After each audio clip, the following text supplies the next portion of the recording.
Mesdames, Messieurs, bienvenue à cette nouvelle édition d'information sur BC TV dont voici la charpente. Bientôt, la province de Kwilu sera alimentée en énergie électrique de la centrale hydroélectrique de Kakobola. Au terme d'une mission d'inspection des travaux à ce site, le ministre de la tutelle, Ingele Ifoto, a annoncé que dans 6 mois, tous les travaux seront achevés et les cités d'Idiofa, Gungu ainsi que la ville de Kikwit bénéficieront en premier de l'électricité. Également au sommaire de ce journal, c'est le 17 septembre prochain que la Cour pénale internationale rendra son verdict final sur l'affaire de subornation des témoins. Sont concernés l'ancien vice-président congolais Jean-Pierre Bemba, Aimé Kilolo et Jean-Jacques Mangenda. Une décision qui interviendra 2 jours avant la publication de la liste définitive des candidats à la présidentielle prochaine. Enfin, l'association sportive Vita Club termine 2e du groupe A de la Coupe de la Confédération africaine avec 10 points. Ce, après sa défaite des 2-0 devant les Ivoiriens de la SEC Mimosa. D'ici 6 mois, les populations de villes de Kikwit et d'Idiofa ainsi que celles de la cité des Gungu dans la province de Kwilu seront de nouveau alimentées en électricité. C'est ce qu'a affirmé le ministre de l'Énergie et Ressources hydroélectriques Ingele Ifoto au terme d'une mission d'inspection de la ligne de transport du barrage hydroélectrique de Kakobola dans les Kwilu. Le site du barrage de Kakobola est en plein aménagement pour accueillir le chef de l'État Joseph Kabila Kabange qui pourra lancer le démarrage effectif des activités hydroélectriques dans cette centrale. En pleine mission, Ingele Ifoto a évalué toutes les dispositions prises pour la bonne marche du barrage et en a profité pour inviter la population à observer un bon climat de cohabitation avec les Indiens et les techniciens congolais engagés à exécuter le travaux de construction de lignes qui pourront apporter l'électricité dans la province tout entière. Signalons que cette centrale hydroélectrique de Kakobola a une capacité installée de 10,5 MW. En outre, c'est depuis 2014 que les travaux de construction de cette centrale ont été lancés. La Cour pénale internationale CPI rendra son verdict final dans l'affaire des subornations des témoins dans 3 semaines. La Chambre de premières instances 7 de la Cour pénale internationale a programmé une audience le 17 septembre pour rendre sa décision finale sur le peine à l'encontre de Jean-Pierre Bemba Gombo, Aimé Kilolo Musamba et Jean-Jacques Mangenda Kabongo. Ces personnes ont toutes été reconnues coupables de plusieurs atteintes à l'administration de la justice dans l'affaire des subornations des témoins. La Chambre d'appel de la CPI avait décidé d'acquitter Jean-Pierre Bemba le 8 juin 2018 des charges de crimes de guerre et crimes contre l'humanité prétendument commis en République centrafricaine. Suite à cet arrêt, la Chambre d'appel avait estimé qu'il n'y avait pas lieu de maintenir Bemba en détention dans le cadre de cette affaire en RCA et qu'il revenait à la Chambre de premières instances 7 de déterminer si sa détention demeure justifiée en vertu de sa condamnation pour des atteintes à l'administration de la justice. Il est important de rappeler que la décision de la CPI interviendra 10 jours avant la publication de la liste définitive des candidats à la présidentielle du 23 décembre 2018. La presse congolaise est encore une fois touchée. Le journaliste Emmanuel Tousengue de la radio Oumudio, dans la province du Nord Kivu, est porté disparu depuis le dimanche 26 août. Son enlèvement est intervenu sur l'axe routier Gakoro-Jomba alors qu'il revenait d'un reportage sur une moto avec son jeune frère.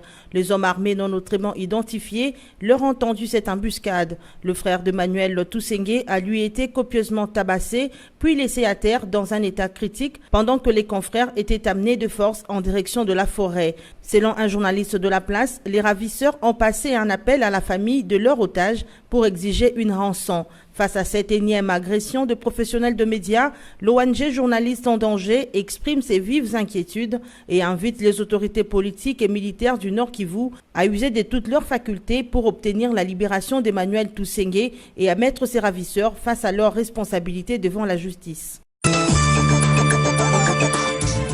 Godard Motemona, ministre provincial de Transport, de la Jeunesse, de Sport et Loisirs de Kinshasa, poursuit à son tour un tournant décisif dans la modernisation des infrastructures publiques de stationnement à Kinshasa, précisément dans la commune de la Gombe, dans le cadre de la lutte contre l'incriminalité et l'assainissement du réseau routier. En marge de sa visite dans certaines avenues de la Gombe, le mercredi dernier, Godard Motemona a annoncé l'aménagement d'ici peu de plus ou moins 2000 places de parking. Il y aura ici à Gombe au moins 2000 parkings. Nous avons commencé par cette commune parce que c'est le centre des affaires.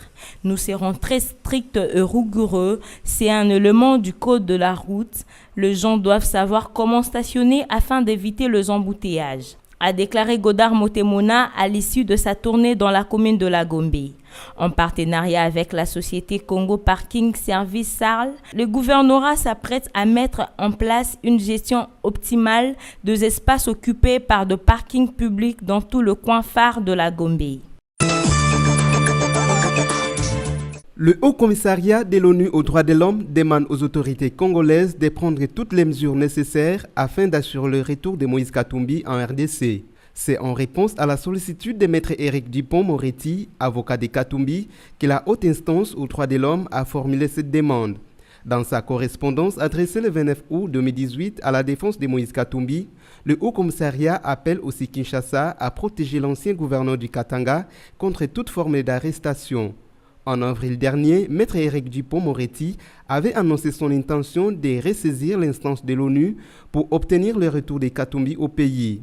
Nous allons ressaisir les comités des droits de l'homme des Nations Unies, mais aussi la Commission africaine des droits de l'homme et des peuples, avait-il confié lors d'une conférence de presse à Paris, selon Jeune Afrique. Katumbi, candidat à la présidentielle, n'a pas pu rentrer au pays pour déposer son dossier à la Commission électorale nationale indépendante, après notamment sa demande de survol et d'atterrissage adressée à l'autorité de l'aviation civile congolaise. Du côté RD congolais, l'on affirme que Moïse Katumbi n'a jamais été à la frontière RD congolaise. Si c'était le cas, il serait interpellé et traduit en justice pour répondre aux accusations qui lui sont portées.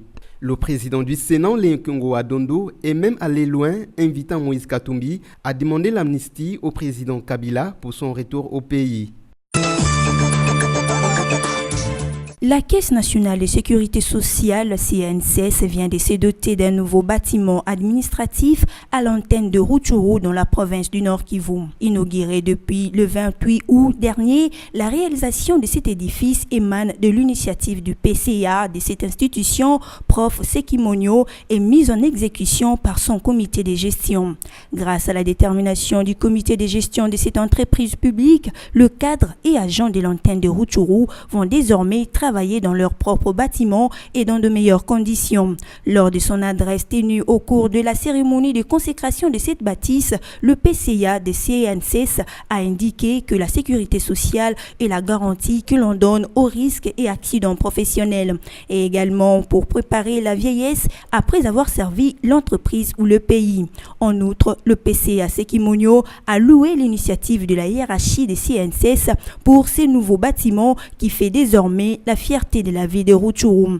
Par ailleurs, ce dernier a également énoncé les avantages découlant de la nouvelle loi sur le régime de sécurité sociale entrée en vigueur depuis le 15 juillet 2018. Donald Trump a annoncé hier, mercredi 29 août, les départs prochains du conseiller juridique de la Maison-Blanche.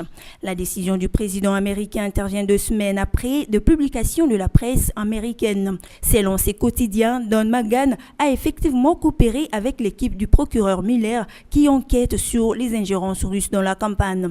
En postant sa décision dans un tweet, Trump n'a pas pris la peine de contacter avant tout les principaux intéressés, Don McGahn. En réalité, la relation entre le président Trump et l'avocat de la Maison-Blanche a été agitée. À plusieurs reprises, Don a émis sa démission pendant les conflits qui l'ont opposé à Donald Trump. Au demeurant, il s'est opposé au limogeage du procureur Mueller envisagé par le président Trump en juin de l'année dernière. Il s'y est de noter que même si Don McGahn s'est opposé à Donald Trump, il a joué un rôle clé depuis l'arrivée de celui-ci. À son tour, le président américain reste malgré tout reconnaissant et très affectif en la personne de Don McGahn. Désormais, ce dernier va prochainement partir de la Maison-Blanche pour rejoindre le secteur privé, a précisé le président américain. Jusqu'à présent, le nom de son remplaçant n'est pas encore connu. L'association sportive Vita Club de Kinshasa termine 2e du groupe A avec 10 points et un goal average de +3. Ce, après sa défaite des 2 buts à brosse devant les Ivoiriens de la SEC Mimosa au stade Félix Houphouët-Boigny hier mercredi 29 août à Abidjan en Côte d'Ivoire. Cette rencontre s'inscrivait pour les comptes de la 6e et dernière journée de la phase des groupes. La bataille pour la première place du groupe A a tourné en faveur des Marocains de Raja de Casablanca. Pour cause, les Dauphins noirs de Kinshasa, qui devaient, à défaut d'une victoire, se contenter d'un match nul, ont courbé les chines sur la marque des 2 buts à rien. La cage du portier Hervé Lomboto a été violée dès la première période. Après la pause, les poulains de Jean-Florent Ibengue avaient des arguments à faire valoir, n'eût été la maladresse de ses attaquants. À la 67e minute, les Verts et Noirs auraient dû réduire la marque, mais Jean-Marc Makoussou a loupé le pénalty consécutif à une faute sur Noël Moukoko Batezadio. À la fin du match, les Mimos ont raté à leur tour les coups de pied des réparations. Le score de début à 0 a sanctionné la partie. De l'autre côté, Raja de Casablanca a pulvérisé à domicile le club ghanéen d'Adouane Stars sur la note de 6 buts à 0. Par conséquent, le club du royaume chérifien prend la tête de cette phase de groupe avec 12 points, suivi de l'As Vita Club de Kinshasa avec 10 points. À présent, le rappel de titre. Bientôt, la province de Kwilu sera alimentée en énergie électrique de la centrale hydroélectrique de Kakobola. Au terme d'une mission d'inspection des travaux à ce site, le ministre de la tutelle, Ingele Ifoto, a annoncé que dans 6 mois, tous les travaux seront achevés et les cités d'Idiofa, Gungu ainsi que la ville de Kikwit bénéficieront en premier de l'électricité. Également au sommaire de ce journal, c'est le 17 septembre prochain que la Cour pénale internationale rendra son verdict final sur l'affaire de subornation des témoins. Sont concernés l'ancien vice-président congolais Jean-Pierre Bemba, Aimé Kilolo et Jean-Jacques Mangenda. Une décision qui interviendra 2 jours avant la publication de la liste définitive des candidats à la présidentielle prochaine. Enfin, l'association sportive Vita Club termine 2e du groupe A de la Coupe de la Confédération africaine avec 10 points. Ce, après sa défaite des 2 buts à 0 devant les Ivoiriens de la SEC Mimosa. C'est la fin de cette session d'information. Restez branchés sur nos antennes.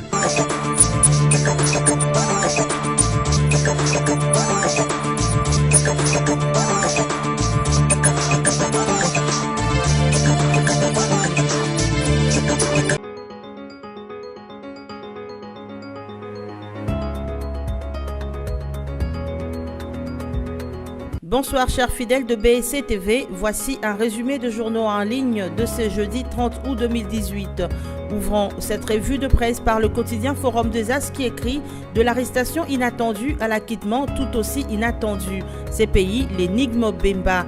Un certificat de détention très favorable au leader du MLC vient d'être rendu public par la CPI qui précise par ailleurs que la Chambre de première instance 7 rendra sa décision sur la peine dans l'affaire de subornation de témoins le 17 septembre 2018, soit à 2 jours du prononcé de la Cour constitutionnelle sur le requête des candidats recalés par la CENI. On se croirait face à une mise en scène, s'exclame le journal. L'affaire, la procureure près la Cour pénale internationale contre Jean-Pierre Bemba surprend du fait des nombreuses similitudes. Téné, le lundi 17 septembre, en effet, la Chambre de première instance 7 de la CPI s'apprête à rendre sa décision sur le peine à l'encontre de M. Jean-Pierre Bemba Gombo, M. Aimé Kilolo Moussamba et M. Jean-Jacques Mangenda Kabongo sur subornation de témoins. Ce alors qu'en RDC, l'arrêt de la Cour constitutionnelle sur les recours du chairman du MLC est attendu le 19 septembre prochain pour les contentieux électoraux.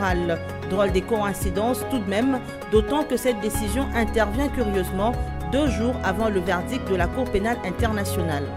Le site d'information actualité.cd, lui, s'intéresse au processus électoral en cours en République démocratique du Congo et titre RDC présidentielle, la CENI s'expliquera également devant la Cour constitutionnelle sur sa décision de rejeter 6 candidatures.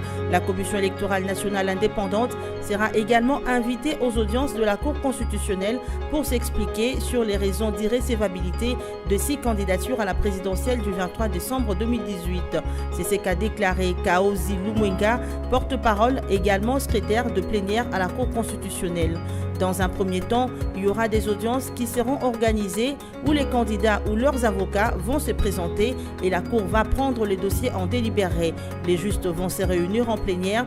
Au 7e jour, la Cour va organiser une autre audience, cette fois-là pour le prononcer a expliqué le porte-parole. Les dépôts et traitements des recours par la Cour constitutionnelle iront jusqu'au 4 septembre et la publication des listes définitives des candidats à la présidentielle et à la députation nationale interviendra le 19 septembre 2018. Lisons Okapi.net pour clore cette revue. Ituri, aucun nouveau cas d'Ebola enregistré à Mombasa depuis une semaine, titre ces sites. Aucun cas nouveau d'Ebola n'a été enregistré dans les territoires des Mombasa en Ituri depuis une semaine, a affirmé le gouverneur de l'Ituri, Jefferson Abdallah Penembaka. Il a fait cette annonce mercredi 29 août après une grande réunion de comité de crise de cette maladie tenue mardi à Bunia, faisant allusion au dernier cas suspect enregistré à Bunia le week-end dernier et qui s'est avéré négatif après l'analyse des échantillons au laboratoire d'Ebola de Beni. Le gouverneur appelle la population à signaler aux professionnels de santé tout cas suspect de la fièvre hémorragique à virus Ebola. Il a aussi insisté sur les respects stricts de règles d'hygiène afin de prévenir cette maladie. Ainsi s'achève cette lecture de journaux. À la prochaine.